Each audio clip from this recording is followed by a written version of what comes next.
Now this is a GIS layer. And so the software, easily takes care of it. But if I select this, you can see it's a polygon.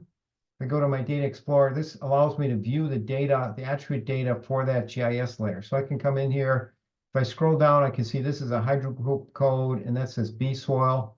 So it's pretty well drained here. We can grab this one right here, and that's a C soil. So I may want to colorize this to kind of see what's going on. So I'll go over to my properties for that layer. And there's a bunch of options here, but we want to look at attribute mapping. We'll choose classify based on unique values.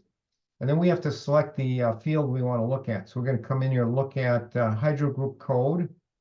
And then so you can see the attributes that are there, but the legend it chose by default is not too good. So we're going to come in here and we actually have a legend specifically meant for soils.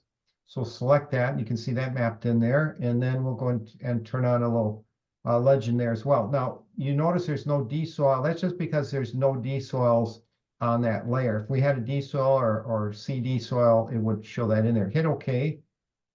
And then you see this all mapped. Now, you may want to go ahead and create an exhibit for this in Civil 3D. So you can simply go over here, right-click on this, say Export to CAD. It'll write that out as a DWG file for you.